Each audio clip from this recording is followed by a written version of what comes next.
Hi dears, welcome back. This is our third online class for informatics, core paper for 5th sem BA English. In our previous two videos, we had a small introduction to computer, then evolution of computers. And in evolution, we understood the development of computers during early days. It is 1000 BC to 1940. In this, we saw the contribution of ancient peoples, and from 17th century we saw the contribution of Pascal, Leibniz, Jacques, Charles Babbage and Hermann Hollerith. And in this video we are going to discuss on development of computers during 1940 to 1950, the period of Second World War, and it's marked as birth of computers. Then development and disadvantage of computers during first generation, second generation and third generation. Birth of computers, and its period is 1940 to 1950. Yes, development of computers during this period. World War II brought concern about how to calculate the logistics of such a large-scale battle. The United States military started a number of research projects to build a computer that could help to calculate ballistics, deploy massive amount of troops, and crack secret codes. Second world വാറിന്റെ സമയത്ത് America പോലത്തെ വലിയ രാജ്യങ്ങൾക്ക് അവരുടെ logistic രംഗത്ത്, അതായത് military രംഗത്ത്, procurement, supply and maintenance, transportation of military personal, equipment and facilities, അതിനൊക്കെ മാനേജ് ചെയ്യാൻ വേണ്ടിയിട്ട് വലിയ ഒരു കമ്പ്യൂട്ടറിന് സഹായം ആവശ്യമായിരുന്നു. കാരണം വേൾഡ് സ്കെയിലിൽ നടക്കുന്ന ഒരു വാറിന്, ഒരു ബാറ്റിലിന് അതിനെ കേവലം മാൻ പവർ കൊണ്ട് മാത്രം മാനേജ് ചെയ്യാൻ, കാൽക്കുലേറ്റ് ചെയ്യാനും സാധ്യമായിരുന്നില്ല. അതിനാൽ ഇത്തരം കാര്യങ്ങൾ വളരെ വേഗത്തിൽ ചെയ്യാൻ പറ്റുന്ന ഒരു മെഷീൻ, ഒരു കമ്പ്യൂട്ടർ അവർക്ക് ആവശ്യമായിരുന്നു. ദെൻ യുണൈറ്റഡ് സ്റ്റേറ്റ് മിലിറ്ററി ഈ രംഗത്ത് ധാരാളം റിസർച്ച് നടത്തുകയും അവരുടെ ബാലിസ്റ്റിക് കാൽക്കുലേറ്റ് ചെയ്യാനും, അതായത് യുദ്ധരംഗത്തെ ബുള്ളറ്റ്സുകളും മിസൈലുകളും റോക്കറ്റ്സുകളൊക്കെ വിക്ഷേപിക്കാനും അത് മാനേജ് ചെയ്യാനും, അതുപോലെ deploy massive amount of troops, അവരുടെ മാസീവ് എമൗണ്ട് ഓഫ് മിലിറ്ററി ട്രൂപ്സിനെ വിന്യസിക്കാനും, അതുപോലെ ക്രാക്ക് സീക്രട്ട് കോഡ്സ്, യുദ്ധവും ആയുധവുമായി ബന്ധപ്പെട്ട ചില ക്രാക്ക്ഡ് സീക്രട്ട് കോഡുകളൊക്കെ ഷെയർ ചെയ്യാനും, ഇതെല്ലാം വളരെ കൃത്യമായി പെർഫോം ചെയ്യാൻ പറ്റുന്ന ഒരു കാൽക്കുലേറ്റിംഗ് ഡിവൈസ്, ഒരു കമ്പ്യൂട്ടർ കണ്ടെത്താൻ വേണ്ടി അവർ നിരന്തരമായ റിസർച്ചുകൾ നടത്തിക്കൊണ്ടേയിരുന്നു. For this purpose, in 1931, the US Navy and IBM began working together to build a general purpose computer called the Mark I, and it was completed in 1944. Logistic രംഗത്ത് അതിന്റെ കാര്യങ്ങളൊക്കെ manage ചെയ്യാൻ വേണ്ടി US നേവിയും IBMഉം 1931 ഒരുമിച്ചിരുന്ന് general purpose computer നിർമ്മിക്കാൻ വേണ്ടി ഒരുമിച്ചിരുന്ന് work ചെയ്യുകയും അങ്ങനെ മാർക്ക് I എന്ന് പറയുന്ന ഒരു കമ്പ്യൂട്ടർ നിർമ്മിക്കാൻ ആരംഭിക്കുകയും ചെയ്തു. Then it was completed in 1944. അങ്ങനെ മുൻകാലങ്ങളിൽ നിന്ന് വ്യത്യസ്തമായ ഒരുപാട് അഡീഷണൽ ഫീച്ചേഴ്സ് ഉള്ള മാർക്ക് I എന്ന കമ്പ്യൂട്ടർ അവർക്ക് 1944 അവർക്ക് അതിന്റെ നിർമ്മാണം പൂർത്തീകരിക്കാൻ സാധിച്ചു. It was programmable and made of vacuum tubes, relays, magnet and gears. Among the features of Mark I are, it was programmable. Yes, it can automatically carry out sequence of operations under the control of stored program. Automatically program ചെയ്യാൻ പറ്റുന്ന computer ആയിരുന്നു ഇത്. അതായത് ആ കമ്പ്യൂട്ടറിന്റെ അകത്ത് already നാം install ചെയ്യപ്പെട്ട, സേവ് ചെയ്യപ്പെട്ട പ്രോഗ്രാമിന്റെ ഡയറക്ഷൻ അനുസരിച്ച്, കൺട്രോൾ അനുസരിച്ച് ഓട്ടോമാറ്റിക്കലി ആയിട്ട് ഇത് പെർഫോം ചെയ്യും. യെസ്, അത്തരം പ്രോഗ്രാമബിൾ കമ്പ്യൂട്ടർ ആയിരുന്നു Mark I. Then made of vacuum tubes. Mark Iന്റെയും ഈ ജനറേഷനിലെ കമ്പ്യൂട്ടറുടെ ഏറ്റവും പ്രധാനപ്പെട്ട ഒന്നായിരുന്നു വാക്യൂം ട്യൂബ്സ് കൊണ്ടുള്ള നിർമ്മാണം. Vacuum tubes is a electronic tubes. Yes, it is a sealed glass tubes.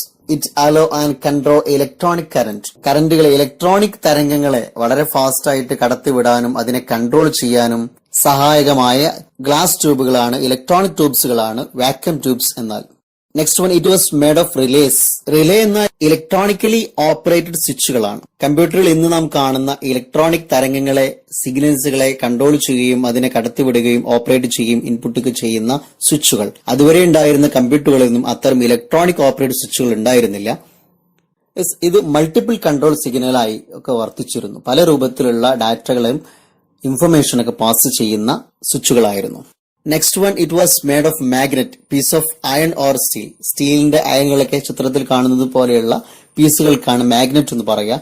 Iron പോലത്തെ സബ്സ്റ്റാൻസുകളൊക്കെ അട്രാക്ട് ചെയ്യുകയും അതിനെ കൺട്രോൾ ചെയ്യുകയും ചെയ്യുന്ന ഒരു ഭാഗമാണ്. ഇന്ന് ഏറെക്കുറെ എല്ലാ ഇലക്ട്രോണിക് ഡിവൈസിന്റെ ഭാഗമാണ് മാഗ്നറ്റ്.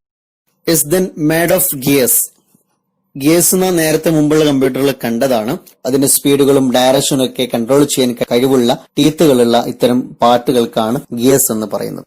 ഇത്തരം മുമ്പ് കമ്പ്യൂട്ടറിൽ കാണാത്ത പാർട്ടുകൾ ഉപയോഗിച്ചാണ് മാർക്ക് 1 നിർമ്മിച്ചത് എന്നതിനാൽ തന്നെ അതിന്റെ പെർഫോമൻസും മുൻകാലങ്ങളിൽ നിന്ന് ഒരുപാട് മികച്ചതായിരുന്നു. Another features of Mark 1.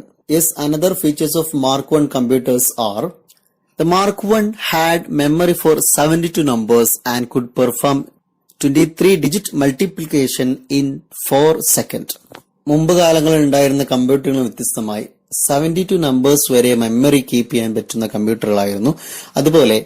അതുപോലെ 23 ഡിജിറ്റ് വരെയുള്ള നമ്പറുകളിൽ 4 സെക്കൻഡുകൾ കൊണ്ട് റിസൾട്ട് കിട്ടുന്ന രൂപത്തിൽ അതിന്റെ മൾട്ടിപ്ലിക്കേഷൻ നടന്നു എന്നതുമാണ് മാർക്ക് 1ന്റെ പ്രത്യേകത. Next, the additional featured computer was ENIAC. Yes, it was about 1,000 times faster than the Mark 1 at multiplying numbers and 300 times faster at addition. ENIAC. During Second World War, the United States Army was building a new artillery that required firing tabs. To help make this project quicker, the Army started a project in 1943 to build completely electronic computing device. Second world വാറിന്റെ സമയത്ത് united state army അവരുടെ artillery നിർമ്മിക്കുന്ന സമയത്ത് military weapon നിർമ്മിക്കാനും അത് ഉപയോഗിക്കാനും അത് പരിശീലിക്കാനൊക്കെയുള്ള army unit ആയുധപ്പുരകൾ അതിന്റെ ബിൽഡിംഗ് സമയത്ത് ഒരു ഫയറിംഗ് ടേബിൾ അവിടെ ആവശ്യമായിരുന്നു.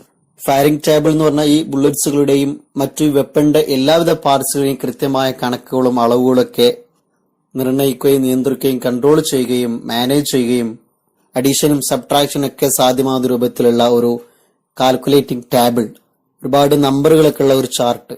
നിലവിലെ മാർക്ക് 1 കമ്പ്യൂട്ടർ ഉപയോഗിച്ചുകൊണ്ട് അത്തരം ടേബിളിലെ കാൽക്കുലേഷൻ അത്ര ഫാസ്റ്റായി നടന്നിരുന്നില്ല. അതിനാൽ തന്നെ നിലവിലുള്ള ഈ കമ്പ്യൂട്ടറുകളേക്കാൾ മികച്ച ഒന്ന് കണ്ടെത്തൽ അവർക്ക് അത്യാവശ്യമായിരുന്നു. അതിനാൽ തന്നെ നിലവിലുള്ള ഈ പ്രശ്നം പരിഹരിക്കാനും വേണ്ടി കുറച്ചുകൂടി ഫാസ്റ്റായ രൂപത്തിൽ, കിക്കറായ രൂപത്തിൽ അത് പെർഫോം ചെയ്യാൻ പറ്റുന്ന രൂപത്തിലുള്ള ഒരു കമ്പ്യൂട്ടർ കണ്ടെത്താൻ വേണ്ടി കംപ്ലീറ്റ്ലി ഇലക്ട്രോണിക് കമ്പ്യൂട്ടിംഗ് ഡിവൈസിന്റെ നിർമ്മാണത്തിനായി 1943 അവരുടെ പ്രൊജക്ട് സ്റ്റാർട്ട് ചെയ്തു.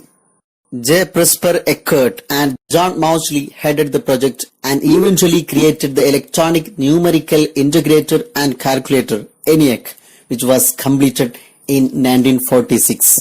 അങ്ങനെ ജെ പ്രെസ്പർ എക്കേർട്ട് അതുപോലെ ജോൺ മൗച്ച്ലി ഇവരുടെ ലീഡർഷിപ്പിലുള്ള ഒരു ടീമിനെ പ്രസ്തുത കമ്പ്യൂട്ടറിന്റെ പൂർത്തീകരണത്തിനായി ചുമതലപ്പെടുത്തുകയും ദെൻ 1946 ENIAC എന്ന് പറയുന്ന ഒരു കമ്പ്യൂട്ടർ അവർ നിർമ്മിക്കുകയും ചെയ്തു. Among the features of ENIAC were the ENIAC had 1,800 vacuum tubes and absolutely gigantic. 1800ഓളം വാക്യൂം ട്യൂബ്സുകൾ ഉൾക്കൊള്ളുന്നതായിരുന്നു ENIAC. അതിനാൽ തന്നെ absolutely gigantic, absolutely very large computer ആയിരുന്നു ENIAC. 100 feet long, 10 feet height and 30 ton. 100 feet വരെ വെടുത്ത് അതുപോലെ 10 feet വരെ ഹൈറ്റും 30 ടൺ വരെ ഭാരമുള്ള വലിയ കമ്പ്യൂട്ടർ ആയിരുന്നു ENIAC. It was about 1,000 times faster than the Mark 1 at multiplying numbers and 300 times faster at addition. ENIAC Mark 1നേക്കാൾ സൈസ് കൂടുതലാണ്, വെരി ലാർജ് ആണ് എന്നതുകൊണ്ട് തന്നെ അതിന്റെ പെർഫോമൻസിലും ചില നേട്ടങ്ങൾ, ചില ഗുണങ്ങൾ ഉണ്ടായിരുന്നു. നമ്പറുകൾ മൾട്ടിപ്ലൈ ചെയ്യുന്നതിൽ മാർക്ക് 1നേക്കാൾ ENIAC 1000 ടൈംസ് ഫാസ്റ്റർ ആയിരുന്നു. അതുപോലെ തന്നെ അഡീഷൻ കാര്യങ്ങളിൽ 300 ടൈംസും ഫാസ്റ്റർ ആയിരുന്നു. The next great contribution came from von Neumann. John von Neumann helped worked on the ENIAC and figured out how to make computers even better. The ENIAC was programmed externally with wires, connectors and plugs. But von Neumann wanted to make programming something that was internalized. ENIACനും ചില ഡിഫക്ട്സുകൾ ഉണ്ടായിരുന്നു. അത് പരിഹരിച്ചുകൊണ്ട് കമ്പ്യൂട്ടറിനെ ഒന്നുകൂടി better ആക്കിയ ആളാണ് von Newman. ENIACന്റെയും ആ ഒരു പീരീഡിലുള്ള കമ്പ്യൂട്ടറിനും വയേഴ്സും അതുപോലെ അതിന്റെ കണക്ടേഴ്സും പ്ലഗ്സുകളൊക്കെ എക്സ്റ്റേണലി കണക്റ്റഡ് ആയിരുന്നു. അത് പല പ്രയാസങ്ങളും സൃഷ്ടിച്ചിരുന്നു. എന്നാൽ അതെല്ലാം ഇന്റേണലൈസ് ആക്കിക്കൊണ്ട് അതിന്റെ പ്രോഗ്രാമിംഗ് വളരെ ഈസിയായി കംഫർട്ട് ആക്കിയത് വാൺ ന്യൂമാൻ ആയിരുന്നു. Newman created the idea of stored computer program, which is still implemented today in computers that use the von Neumann architecture. Neumann ആണ് idea of stored computer program ആദ്യമായി introduce ചെയ്തത്. അതുവരെ കമ്പ്യൂട്ടറിന്റെ എല്ലാ കണക്ടിവിറ്റികളും എല്ലാത്തരം controlling നടന്നിരുന്നത് ഔട്ട്സൈഡിലായിരുന്നു. അത് ഇന്റേണലൈസ് ആക്കിക്കൊണ്ട് കമ്പ്യൂട്ടറിന്റെ അകത്ത് തന്നെ സ്റ്റോർഡ് ചെയ്ത് കുറച്ചുകൂടി പെർഫോം ഈസി ആക്കിയത്, പ്രോഗ്രാമിംഗ് ഈസി ആക്കിയത് വോൺ ന്യൂമാൻ ആയിരുന്നു. അന്ന് ന്യൂമാൻ ക്രിയേറ്റ് ചെയ്ത ഇന്റേണൽ സ്റ്റോറിംഗ് പ്രോഗ്രാമാണ് പിൽക്കാലത്ത് വോൺ ന്യൂമാൻ ആർക്കിടെക്ചർ എന്ന് അറിയപ്പെടുകയും പിൽക്കാലത്ത് വന്ന എല്ലാ കമ്പ്യൂട്ടറുകളിലും അത് ഇംപ്ലിമെന്റ് ചെയ്യുകയും ചെയ്തത്. Next we are going to discuss developments, advantages and disadvantages of computers from different generations. Firstly, developments of computers from first generation. The period of this first generation is 1950 to 1957. First generation computers used thermonic tubes, vacuum tubes as a basic element. The key concept of a stored program was introduced by John von Neumann. First generation കാലത്തെ കമ്പ്യൂട്ടറിന്റെ പ്രത്യേകത എന്ന് പറയുന്നത് അതിന്റെ നിർമ്മാണം vacuum ട്യൂബ്സുകൾ അല്ലെങ്കിൽ thermionic ട്യൂബുകൾ കൊണ്ടായിരുന്നു എന്നതാണ്. ഇലക്ട്രോണിക് കറന്റുകൾ ഉപയോഗിക്കാൻ സഹായിക്കുന്ന വാക്യൂം ട്യൂബ്സുകളായിരുന്നു ഇതിന്റെ നിർമ്മാണത്തിന് ഉപയോഗിച്ചത് എന്നതിനാൽ തന്നെ അതിന്റെ പെർഫോം വളരെ ഈസി ആവുകയും വളരെ ഫാസ്റ്റായി നടക്കുകയും ചെയ്തു. അതുപോലെ ഫസ്റ്റ് ജനറേഷൻ കമ്പ്യൂട്ടറിന്റെ key concept of stored program introduce ചെയ്തത് ജോൺ വോൺ ന്യൂമാൻ ആയിരുന്നു. അതുവരെ ഉണ്ടായിരുന്ന കമ്പ്യൂട്ടറുകളൊക്കെ തന്നെ എക്സ്റ്റേണലി കണക്റ്റഡ് ആയിരുന്നു. പക്ഷെ ഇന്റേണലി കണക്ട് ആക്കിക്കൊണ്ട് പ്രോഗ്രാമിംഗ് വരെ സ്റ്റോർഡ് ആക്കിക്കൊണ്ട് ഇന്റേണൽ ആക്കിക്കൊണ്ട് കൂടുതൽ ഈസി ആക്കിയത് ജോൺ വോൺ ന്യൂമാൻ ആയിരുന്നു. Programs and their data were located in the same memory as they are today, and basic arithmetic operations were performed in a few milliseconds. Input-output functions were performed by device similar to typewriters. കമ്പ്യൂട്ടറിനകത്തെ വ്യത്യസ്തമായ പ്രോഗ്രാമുകളും അതിന് അത്യാവശ്യമായ ഡാറ്റകളും ഇന്ന് നാം കാണുന്നത് പോലെ same മെമ്മറിയിൽ തന്നെ ലൊക്കേറ്റ് ചെയ്യപ്പെട്ടത് ഫസ്റ്റ് ജനറേഷൻ കമ്പ്യൂട്ടർ മുതലാണ്.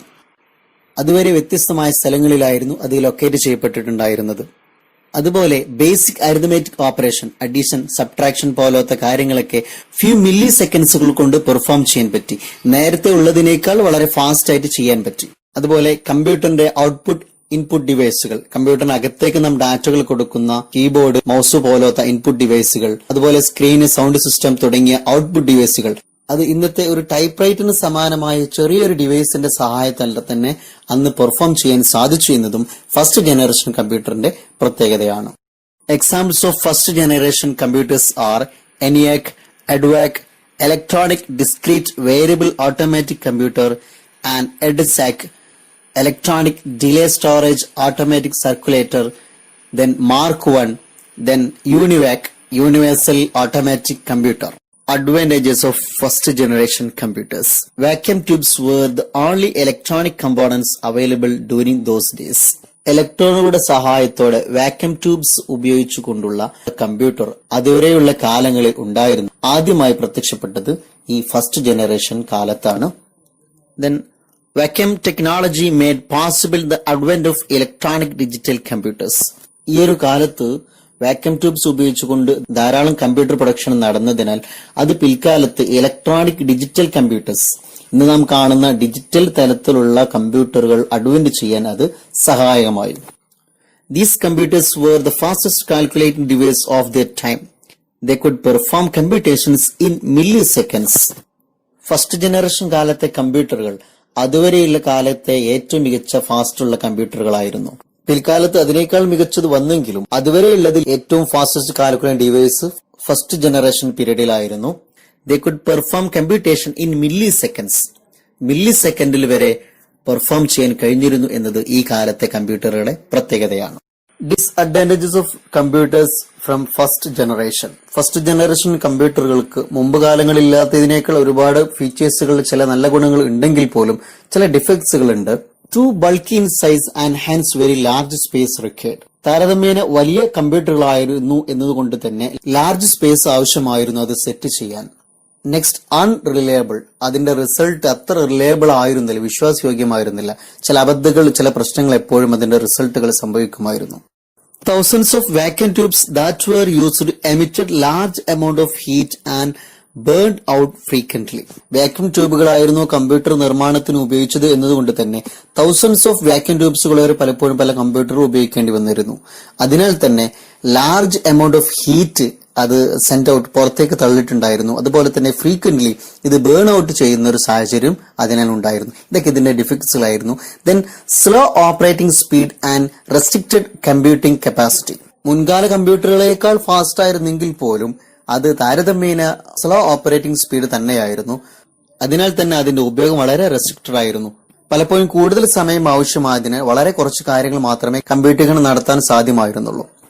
High power consumption and short life span. പവറിന്റെ ഉപയോഗം വളരെ കൂടുതലായിരുന്നു. തൗസൻഡ്സ് ഓഫ് വാക്യൂം ട്യൂബ്സുകൾ ഉപയോഗിച്ചുകൊണ്ടായിരുന്നു. ഇതിനാൽ തന്നെ ഹീറ്റ് കൂടുതലായതുകൊണ്ട് തന്നെ അതിന്റെ ഓപ്പറേറ്റിംഗിന് വേണ്ടി എയർ കണ്ടീഷൻ അത്യാവശ്യമായിരുന്നു എന്നത് ഇതിന്റെ ഒരു ഡിഫിക്സ് ആയിരുന്നു. Then prone of frequent hardware failure. Hardware പെട്ടെന്ന് ഫെയിലിയർ ആവുന്ന ഒരു ടെൻഡൻസി, ഒരു പ്രവണത ആ കാലത്തെ കമ്പ്യൂട്ടറിന് കൂടുതലായിരുന്നു. Then constant maintenance required. പലപ്പോഴും അതിന് കേടുപാടുകൾ നിരന്തരമായി സംഭവിക്കുന്നതിനാൽ കോൺസ്റ്റന്റ് മെയിന്റനൻസ് അതിന് ആവശ്യമായിരുന്നു. Then non portable. ഒരു സ്ഥലത്ത് നിന്ന് മറ്റൊരു സ്ഥലത്തേക്ക് കൊണ്ടുപോകാൻ സാധ്യമാകാത്ത രൂപത്തിൽ വലിയ ലാർജ് സൈസ് ആയിരുന്നു അതിന് ഉണ്ടായിരുന്നത്. Then manual integration of individual components into functioning unit required. ഒരുപാട് മാൻ പവർ ഉപയോഗിച്ചുകൊണ്ട് ഇന്റഗ്രേറ്റ് ചെയ്യേണ്ട ഒരു ആവശ്യം ഉണ്ടായിരുന്നു. ചെറിയൊരു ഭാഗം പ്രവർത്തിക്കാൻ തന്നെ ഒരുപാട് ആളുകൾ, ധാരാളം മാൻ പവർ ഉപയോഗിക്കേണ്ട ഒരു സാഹചര്യം ഉണ്ടായിരുന്നു. Next, commercial production was difficult and costly.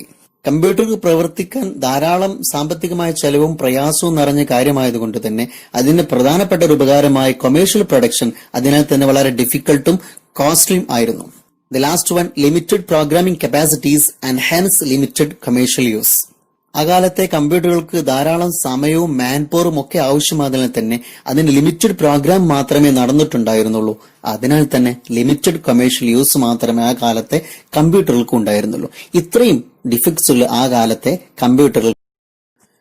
Next, developments of computers from second generation. It's period is 1957 to 1965. The second generation began with advent of transistorized circuitry.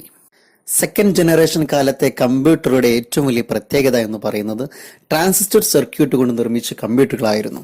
അന്നുവരെ ഉണ്ടായിരുന്ന നിർമ്മാണത്തിലും വ്യത്യസ്തമായിട്ട് സെക്കൻഡ് ജനറേഷൻ കമ്പ്യൂട്ടറുകൾ നിർമ്മിച്ചിരുന്നത് transistor circuit കൊണ്ടായിരുന്നു. Transistor circuit എന്നാൽ കമ്പ്യൂട്ടറിനകത്തെ electronic സിഗ്നലുകളെയും അതുപോലെ തന്നെ electrical പവറിനെയും ഒക്കെ കൺട്രോൾ ചെയ്യുകയും ജനറേറ്റ് ചെയ്യുകയും അതിനെ സ്വിച്ചിങ് നടത്തുകയും അതുപോലെ ആംപ്ലിഫൈ ചെയ്ത് അതിനെ വികസിപ്പിക്കുകയൊക്കെ ചെയ്യാൻ സഹായിക്കുന്ന ഒരു തരം സെമി കണ്ടക്ടർ ഡിവൈസ് ആണ്.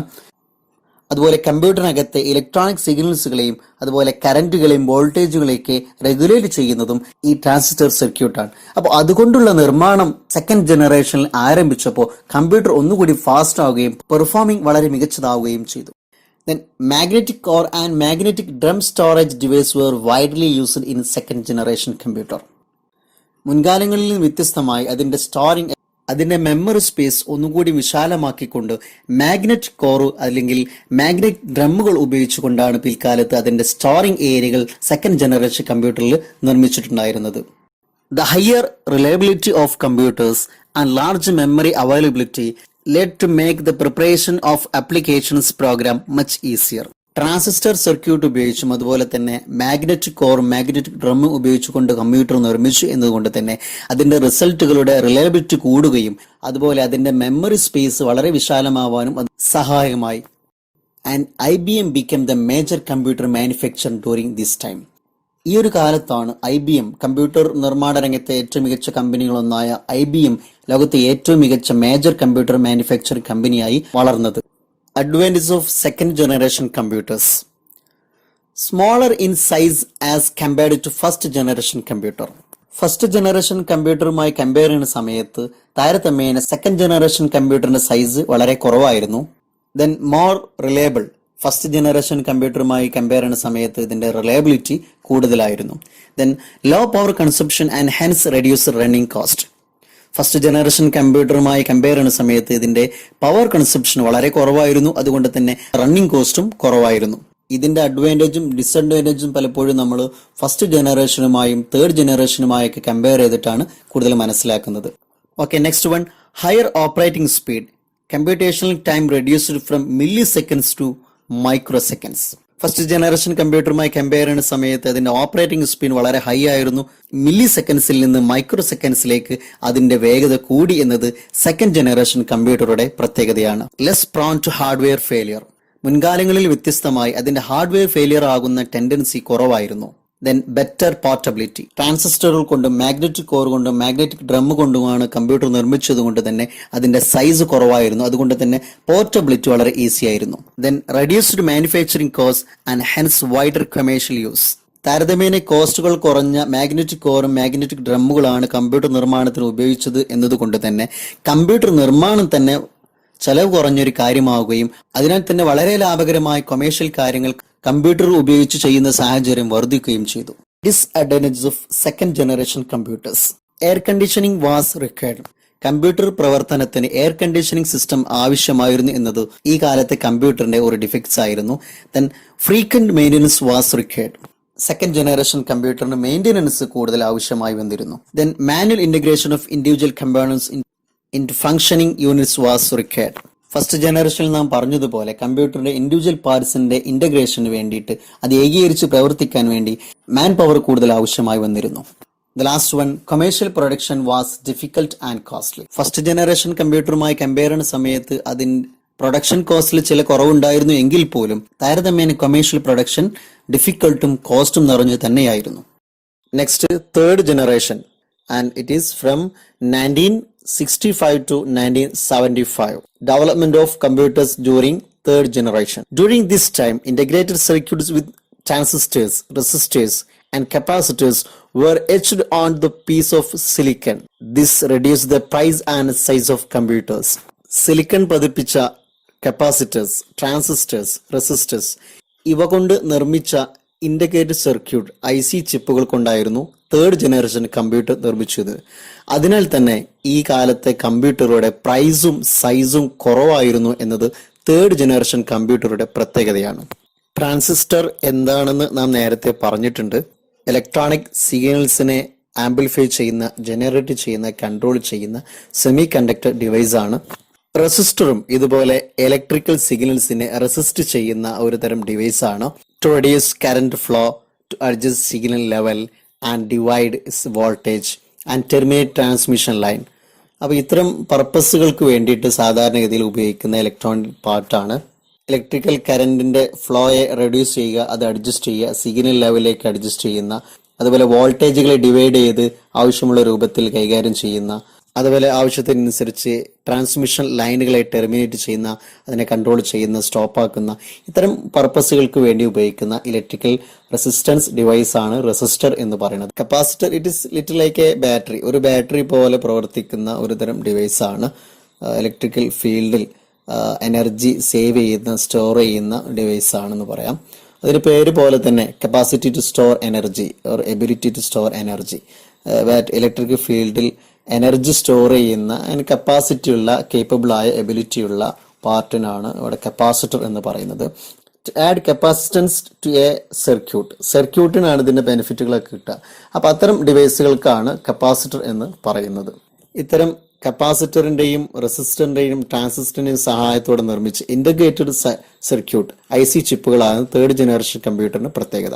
തേർഡ് ജനറേഷന്റെ മറ്റൊരു പ്രത്യേകത എന്ന് പറയുന്നത് ഫസ്റ്റ് വീഡിയോ ഗെയിം പ്ലേ ചെയ്തത് ആ കമ്പ്യൂട്ടറിന്റെ പേര് PDP-1, programmed data processor 1. Programmed data processor 1, the first mini computer due to a relatively small size, was the computer that ran the very first video game called Space War. Space War എന്ന് പറയുന്ന video game play ചെയ്ത ആദ്യത്തെ computer PDP-1 ആയിരുന്നു. മാത്രമല്ല ഈ computer മറ്റൊരു പ്രത്യേകത first mini കമ്പ്യൂട്ടറും കൂടെയാണ് PDP-1, റിലേറ്റീവ്ലി സ്മോൾ സൈസ്. അപ്പം മുമ്പുള്ള ജനറേഷനിലെ കമ്പ്യൂട്ടറുകൾ കമ്പയർ നോക്കുമ്പോൾ റിലേറ്റീവ്ലി സ്മോൾ സൈസ് ആയതുകൊണ്ട് തന്നെ ഫസ്റ്റ് മിനി കമ്പ്യൂട്ടർ, അതുപോലെ ഫസ്റ്റ് വീഡിയോ ഗെയിം പ്ലേ ചെയ്ത കമ്പ്യൂട്ടർ PDP-1 ആയിരുന്നു. സ്പേസ് വാർ എന്ന് പറയുന്നത് ഈ സ്നേക്കിന്റെ ഒക്കെ ചില ഗെയിംസിന് പോലത്തെ സമാനമായ ഒരു ഗെയിമാണ്. The software industry came to existence in the mid-1970s. and computers were being used everywhere in business, government, military and education. കമ്പ്യൂട്ടറുടെ സോഫ്റ്റ്വെയർ ഇൻഡസ്ട്രി തന്നെ നിലവിൽ വന്നത് 1970കളിലാണ്, അതായത് തേർഡ് ജനറേഷൻ പീരീഡിലാണ്. കമ്പ്യൂട്ടറുകൾ ധാരാളമായി ഉപയോഗിക്കുകയും അതിന് വ്യത്യസ്തമായ കാര്യങ്ങൾക്ക് വ്യത്യസ്തമായ സോഫ്റ്റ്വെയറുകൾ ആവശ്യമായി വരികയും ചെയ്യുന്ന സാഹചര്യത്തിലാണ് ഇത്തരം സോഫ്റ്റ്വെയർ ഇൻഡസ്ട്രികൾ വരെ ഡെവലപ്പ് ചെയ്തു വരുന്നത്. അതിനാൽ തന്നെ ഗവൺമെന്റ് രംഗത്ത്, ബിസിനസ് രംഗത്ത്, മിലിറ്ററി രംഗത്ത്, എഡ്യൂക്കേഷൻ രംഗത്ത് എല്ലാ രംഗത്തും കമ്പ്യൂട്ടർ ഉപയോഗിക്കുന്ന ഒരു സാഹചര്യം തേർഡ് ജനറേഷൻ മുതൽ ആരംഭിക്കുകയുണ്ടായി. Email originated sometime between 1961 and 1966, allowing computer users to send message to each other as long as they were connected through a network. ഒരു കമ്പ്യൂട്ടറിനകത്തെ ഡാറ്റകൾ മറ്റൊരു കമ്പ്യൂട്ടറിലേക്ക് സെൻഡ് ചെയ്യാൻ സഹായമാകുന്ന രൂപത്തിൽ, ഒരു നെറ്റ്വർക്കിന്റെ സഹായത്തിൽ സെൻഡ് ചെയ്യാൻ സഹായമാകുന്ന രൂപത്തിൽ ഇമെയിൽ വളർന്നു വന്നത് ഈ ഒരു പീരീഡിലാണ്. This was the networking technology and innovation that would one day bring the internet. നമുക്കറിയാം, ഇന്റർനെറ്റ് എന്ന് പറഞ്ഞാൽ ലോകത്തിന്റെ ഏതൊക്കെ ഭാഗങ്ങളിലുള്ള കമ്പ്യൂട്ടർ ഡാറ്റകളാണ് ഇന്ന് നമ്മുടെ വീടിനകത്ത് വെച്ച് നാം കാണുന്നത്. ഇത്തരത്തിൽ ഇന്റർനെറ്റ് വിപ്ലവത്തിന് സഹായിച്ചത് തേർഡ് ജനറേഷനിലെ നെറ്റ്വർക്ക് ഉപയോഗിച്ചുകൊണ്ട് കമ്പ്യൂട്ടറുകൾ തമ്മിൽ ഡാറ്റകൾ, മെസ്സേജുകൾ അയക്കാനും ഉപയോഗിക്കാനും കഴിഞ്ഞു എന്നതിനാലാണ്. അതിനാൽ തന്നെ ഈ ഒരു കണ്ടുപിടുത്തം, ഈ ഒരു അഡ്വന്റ് വലിയൊരു വികാസത്തിന് വഴി തെളിച്ചു എന്നത് സംശയമില്ല. Advantages of third generation computer. Smaller in size as compared to previous generation computers.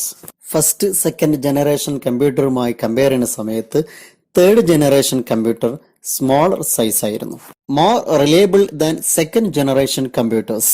Second generation കമ്പ്യൂട്ടറുമായി കമ്പയർ ചെയ്യുന്ന സമയത്ത് അതിന്റെ റിസൾട്ടുകൾ മോർ റിലയബിൾ ആയിരുന്നു. Then lower heat generated. Transistors, resistors, അതുപോലെ കപ്പാസിറ്റേഴ്സ് ഉൾക്കൊള്ളുന്ന സർക്യൂട്ടുകളാണ് തേർഡ് ജനറേഷൻ കമ്പ്യൂട്ടറിന്റെ പ്രൊഡക്ഷന് വേണ്ടി ഉപയോഗിച്ചത്.